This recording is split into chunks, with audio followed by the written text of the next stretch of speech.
the 39th District of California. Give it up for David Serpa! Thank you so much. All right, let's go ahead and let's get started. Can you hear me on this thing? Am I coming through? Got you. Okay, so Edmund Burke said that the only thing that evil needs to triumph in the world is for good men to do nothing. Tonight we celebrate that good men and women have decided to do something about the evil in this world. Tonight we celebrate that the speakers here stood up in front of their community and said, I am tired of watching my community being ran into the ground. I am tired of watching my children's school fall apart. I am tired of watching Main Street get shut down. I am tired of sending our children out to war after war and the destruction of foreign lands while my neighbors are suffering. And I am tired of being tired. It is time to make California great again. I want to celebrate our elected officials that made the time to show up tonight. Karen Spiegel, Chuck Condor, who was the only Republican stronghold, and now we got three. Malcolm, thank you so much for making it out. I appreciate you guys making it a point, once you have crossed that threshold, to then reach back and bring more Republicans with you. I want to celebrate the clubs and churches and organizations that are here tonight that have decided to make a stand. So thank you to Luca and Riverside Republican Assembly and Stand Up Riverside. You guys are incredible. Thank you so much. Lexit. We celebrate the new candidates for putting their life, their families, and their liberty at stake to take a stand against the profound corruption taking place in this country. We celebrate these businesses who came out in a climate of cancel culture and put their livelihood at stake to support this movement. So thank you to the Farm and NorCo for this tremendous venue. Thank you to Speakeasy Barbecue for feeding us. Thank you to Big Rob and Nod Your Head Entertainment for holding it down. Sometimes it just takes one person to stand up to create a movement, to shift the tide in a fight, and give people the courage to do the same. Today, the Republican Party is united. We present a united front, and we have our shields up like Spartans for the good of our brothers and sisters to our left and to our right. We stand together in this fight. It's been 12 years since I was in Afghanistan, and there's a lot of lessons that I learned from the battlefield that I applied in business, and right now we're applying them to our political campaign. One of those is accuracy by volume. They didn't make me a sniper for the Marine Corps. They didn't make me a ninja. They made me a machine gunner. And machine gunners know that why send one shot when 600 will get it done? You want to meet force with obliterating force. I'm not a target. Targets don't shoot back, right, Ron? That's right. They could keep shooting at us. They could keep attacking us. Even Republicans could keep attacking us. But just understand, if you attack me, I'm coming at you. Sometimes you have to stand in the middle of the field and you have to open up fire so that other people can move. Sometimes you have to wage psychological warfare in addition to warfare. There was a time when my platoon was pinned down, my squad was pinned down, and I stood in the middle of the field and I fired a 240 from the standing. And after I did that, everybody stopped for a minute. But you know what I did after that? I took about 5 steps forward and I raised my middle finger in the air. Take a shot. Take your best shot. I'm right here waiting for you. All 6'2" and 250 pounds of me. And as an American, it's important to know that we are never truly alone on a battlefield. There is always another American who's willing to go in for you. And that's the same thing here tonight. And when you walk out of the building after you've cleared it, what you say is last man out. Meaning we've cleared this building and it's time to move forward to the next one. In the 39th district against Mark Takano, I will be the last man out. If I win, we all win. In this district, thank you. In this district, we were set to lose by over 24% in the primary. And that's because there are 48% registered Democrats in my district. There are 24% registered Republicans. Well, in the state of California, Republicans outperformed turnout by 5.4% statewide. In our district, we outperformed registration by 13.9%. Over the past 13 months, with the help of all the incredible people in my campaign, we've knocked on over 19,000 doors. We've made phone calls. We've held events and rallies. We've held meet and greets, and we've done dozens of interviews and podcasts, but we still have more work to do. We have about 11% to make up. A lot of people consider this district unwinnable. I don't consider 10,000 votes unwinnable. Specifically, I'd like to thank Dr. Chris Zaragoza for running this campaign. I can't imagine a better volunteer than Dr. Chris Zaragoza. Thank you, Chris, for everything that you've done. I'd like to thank Rick Gay. We spent the last 13 months together. It's been a wild ride. Thank you. I'd like to thank my mom, Hillary Serpa. Not only have you been with me through this entire thing, but without my mom here tonight, I couldn't be here because I couldn't afford gas. Janice Riome, Daniel Silvis, Ernie, David Garcia, Yvonne, Steve, Kathy, I appreciate all of you. We've got over 70 volunteers on this campaign making it possible. And I'm happy to announce that my sister, fellow combat veteran, and my brother-in-law, fellow combat veteran, are moving back from West Virginia next week. So if I'm the last man out, if I win on election day, there's a really good chance that we're looking at a Senator Cynthia Navarro headed up to Sacramento. If I win on election day, there's a really good chance that we're looking at Leticia Castillo, Jeff Gonzalez, and Ron Edwards joining Bill Essayli in the Assembly, and they've won their districts. If I win on election day, there's a great chance that I'm heading up there with Congressman Ian Weeks and Congressman Mike Cargile. My race might be considered the most unwinnable, as Mike pointed out to us at the last Central Committee meeting, but that's why it must be won. If I win, we all get over the finish line. That's why I'm fighting desperately for everyone. Because even if I don't get there, I want to know that I did everything for my Republican Party to get as many of you elected as possible. I am the last man out. I want to get you elected, and I will open up fire so that you can move. Now, in the last 12 years since I've been back from Afghanistan, I've gotten more lessons. One of those lessons is that war never really leaves you. I am permanently changed. For a while there, I thought that I might not belong for this world. And I checked myself into the VA in February of 2018. And I can tell you that we have bought a narrative of PTSD, that we are broken.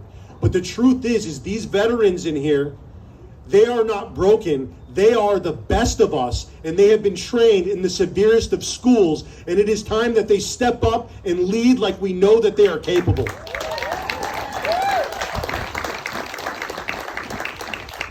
War is a breakdown in communication. It feeds the greed and corruption of old oligarchs with the blood of our young men and women in this country and the blood of young men and women throughout the globe. Revolution is local. The captors of our freedom are not on the other side of the world. My enemy is not on the other side of the world, and my enemy is not my neighbor. I love my neighbor. It is the oligarchs at the top. It is not left versus right. It is us against them. Now, I saw a documentary called Chosen. It was about the frozen chosen in the Korean War. And I saw it in my pre-deployment workup.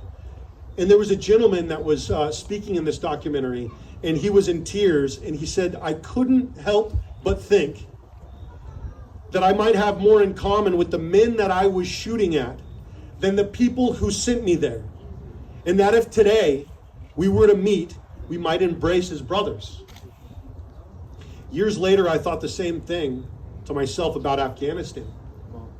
War is awful. It eliminates everything that a person will ever be, ever was. It takes away sons and daughters and husbands and wives and fathers. I told people I would have more in common with the people that I was shooting at than the people who sent me there to go shoot at them in the first place. And they tell me, you can't say that about Nancy Pelosi. I said, I can't say that I have more in common with the machine gunners shooting at me while I'm shooting a machine gun at them than the 100 millionaire who got rich in Congress, I think I'm going to say it again. I had more in common with the people I was shooting at than the derelicts, cowards, and hypocrites who sent me to go shoot at them in the first place. I'm now convinced more than ever that I have nothing in common with these people in Congress that are profiteering from war while our young men and women die throughout the world. People who understand violence are less likely to legislate violence to other people. There was something that I wasn't going to talk about tonight, but I'm going to talk about it. When I was in combat, I lost a good friend of mine, our corpsman, Doc Beecham. And he was blown up by an IED. He was killed by an IED while we were out on patrol. And I started his journey home. I carried him home on my back. And we brought him back and we got him onto the bird. And, months later, I'm delivering his eulogy, and I'm talking to his mom, Diana Beecham. And she hugs me afterwards.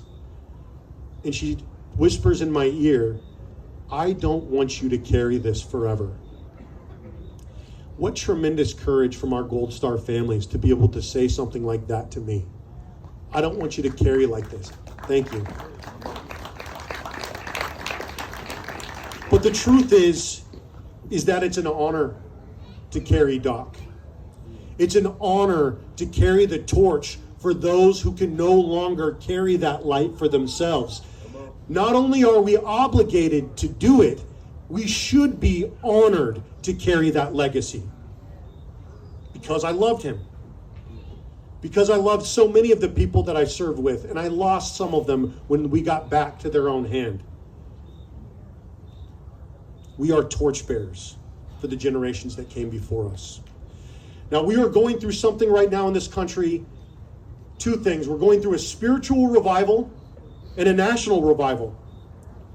The national revival. What does it mean to carry the light? What does it mean to be an American?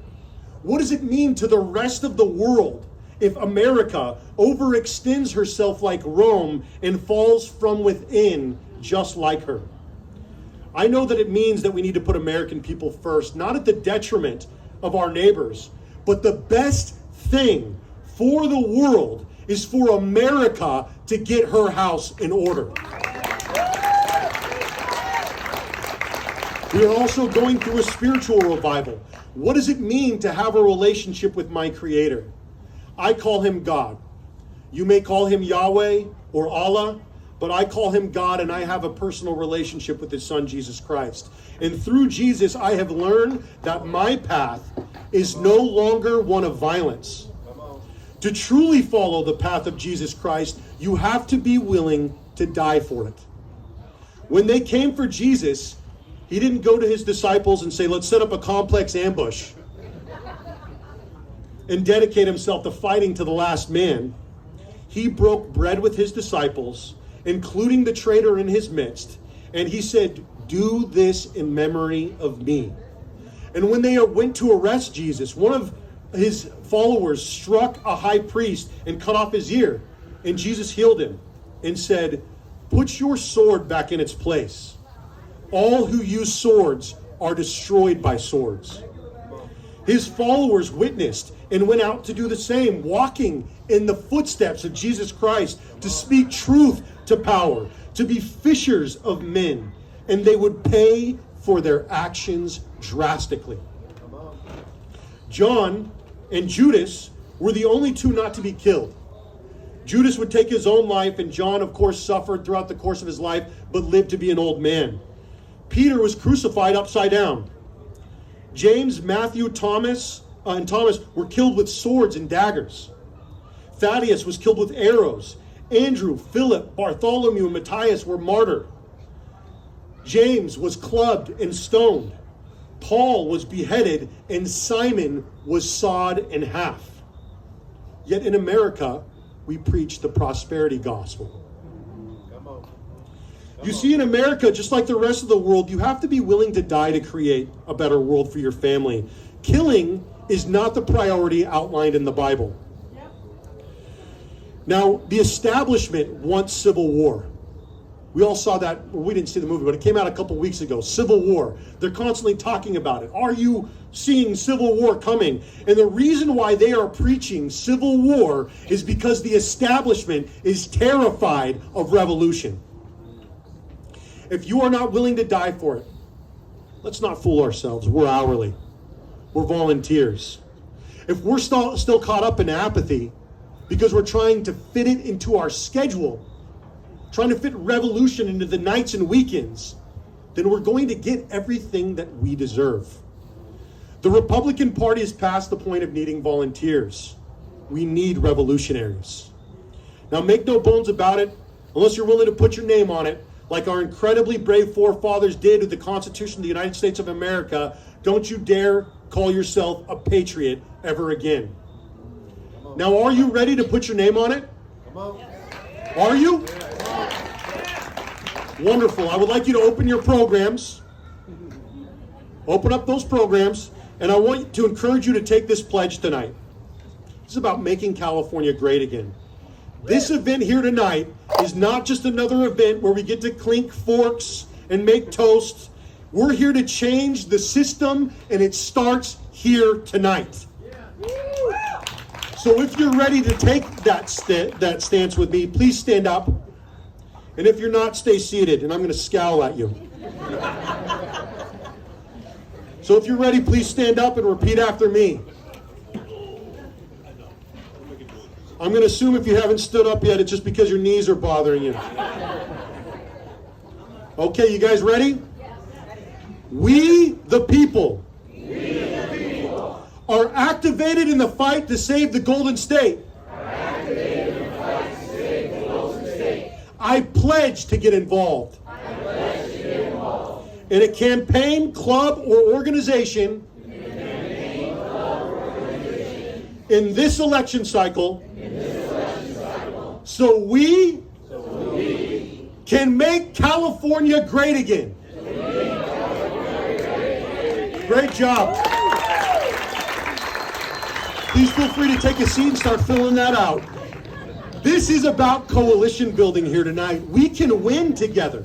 United we stand. Let's bring our clubs, our candidates, our churches, and our organizations together in this fight.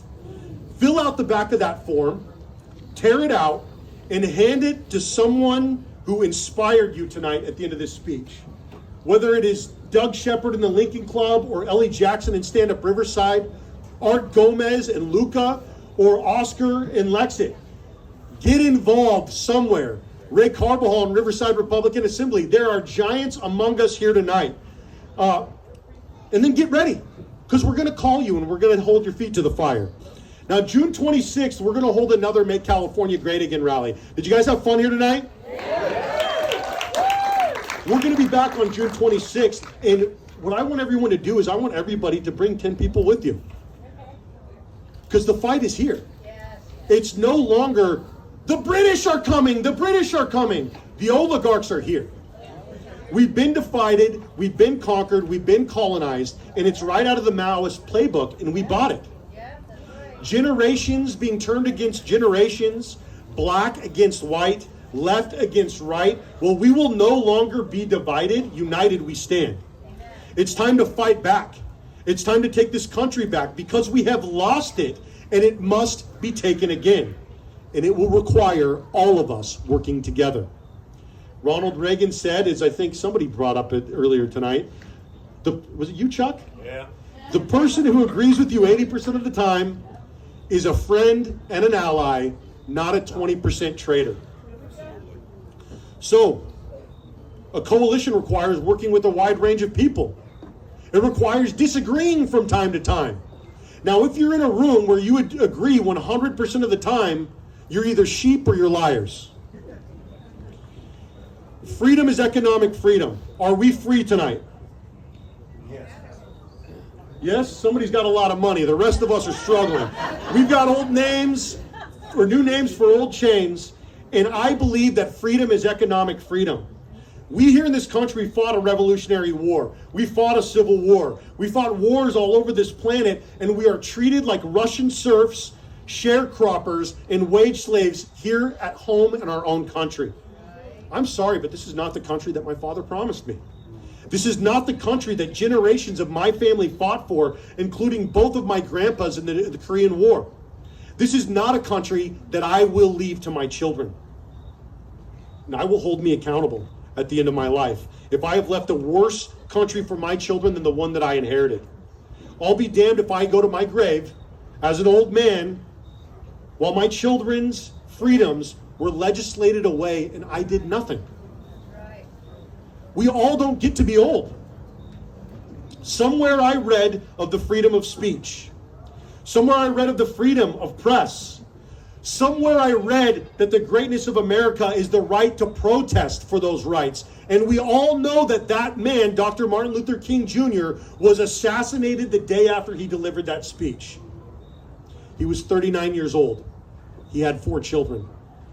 Malcolm X was 39 years old. He had 6 children. JFK was 46 years old. He had 4 children.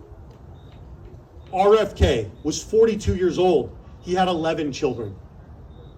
Fred Hampton was 21 years old. He never got to meet his child. Fred Hampton Jr. was born less than a month after he was killed.